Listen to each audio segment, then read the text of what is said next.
محترم ناظرین و سامعین، السلام علیکم ورحمۃ اللہ تعالی وبرکاتہ۔ دعاؤں کی برکات، رحمتوں کی برسات۔ انسان کو اپنی زندگی میں بعض اوقات ایسے واقعات و حادثات پیش آتے ہیں کہ وہ ظاہری اسباب و ذرائع کی کثرت کے باوجود اپنے آپ کو بے بس اور لاچار محسوس کرتا ہے۔ اس عالم مجبوری میں دعائیں انسان کو سہارا دیتی ہیں۔ کیا دعائیں انسان کو سہارا دیتی ہیں؟ اور پھر اگر دعائیں والدین کی ہوئی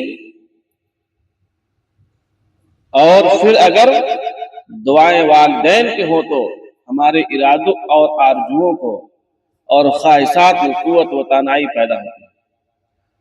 راہ عمل میں آنے والے مشکلات اور رنج و آلام دور ہو جاتے ہیں۔ دل کو طمانینت اور سکون کی دولت نصیب ہوتی ہے۔ ہر تنگی آسانی میں بدل جاتی ہے، ہر پریشانی خوشحالی میں بہل جاتی ہے جب دعائیں والدین کی ہوں، جب ماں باپ دعا کرنے والے ہوں۔ اولاد اگر کسی مصیبت میں گرفتار ہو جائے تو والدین کے ہونٹ بے چینی اور پریشانی، بے اختیاری کی کیفیت میں خود بخود ہلنے لگتے ہیں، جس سے اللہ کی رحمت نازل ہوتی ہے۔ والدین کی دعائیں کتنی اہمیت رکھتی ہے، والدین کی دعائیں کتنی طاقت و اہمیت رکھتی ہے، آئیے پڑھتے ہیں۔ حریم قدس تک رسائی رکھنے والی دعائیں۔ عن ابی ہریرہ رضی اللہ تعالی عنہ قال قال رسول اللہ صلی اللہ علیہ وسلم ثلاث دعوات مستجاب لا شک فیہن: دعوت المظلوم، دعوت المسافر، ودعوت الوالد علی ولدہ۔ اس کا ترجمہ ہے، حضرت ابو ہریرہ رضی اللہ تعالیٰ عنہ سے روایت ہے، حضور نبی اکرم صلی اللہ علیہ وسلم نے ارشاد فرمایا، تین دعائیں مستجاب ہیں، ان کے قبول ہونے میں کوئی شک نہیں۔ کن لوگوں کی دعائیں ہیں؟ مظلوم کی دعا، مسافر کی دعا، باپ کی دعا اپنے بیٹے پر۔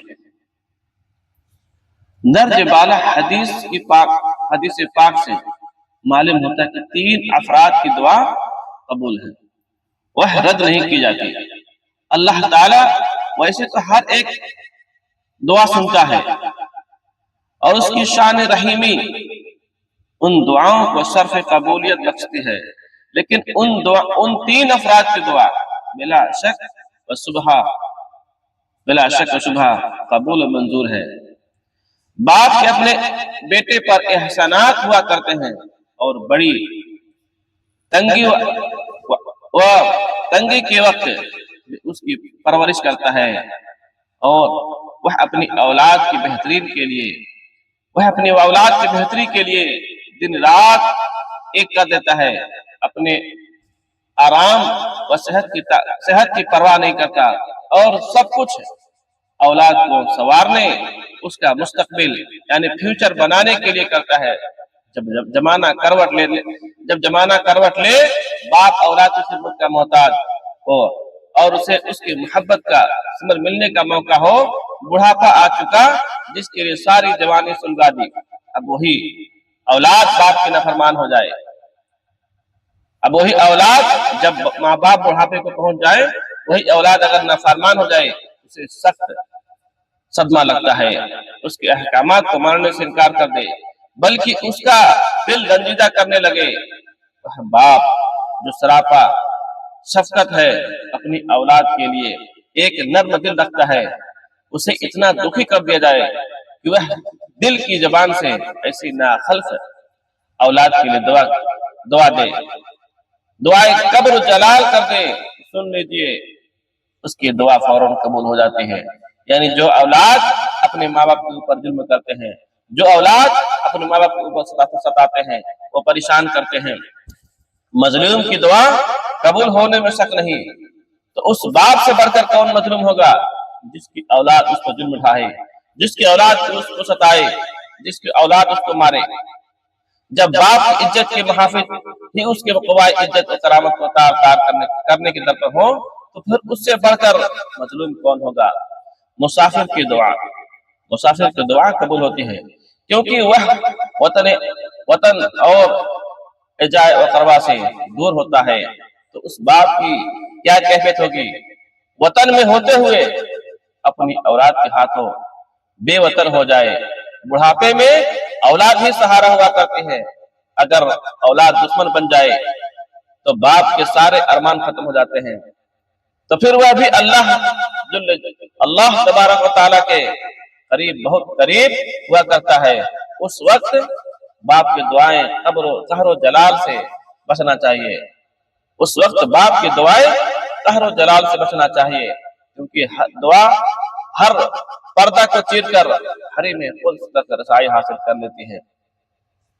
محترم ناظرین، درس ہدایت، بندہ جب بیمار ہوتا ہے تو ہسپتالوں کی طرف جاتا ہے، بندہ جب بیمار ہوتا ہے تو ہسپتالوں کی طرف جاتا ہے، ڈاکٹروں کی طرف دوڑتا ہے، ہسپتالوں میں پیسے خرچ کرتا ہے، مگر ماں باپ کے پاس دعا کے لیے نہیں جاتا، ماں باپ کو راضی نہیں کرتا۔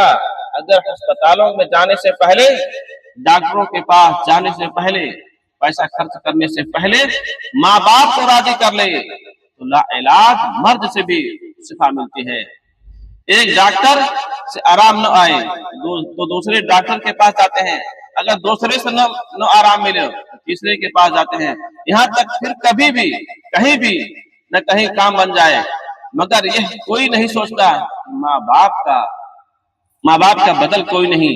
اگر ماں باپ ناراض ہو جائیں تو بندہ کہیں بھی نہیں رہتا، کہیں کا بھی نہیں رہتا، اس کی دنیا بھی تباہ ہو جاتی ہے اور آخرت بھی کچھ نہیں ملے گا، اس لیے سب سے پہلے والدین کو راضی کریں، والدین سے دعائیں لیں، ان علاج امراض سے بھی نجات مل جاتی ہے۔ السلام علیکم ورحمۃ اللہ تعالی۔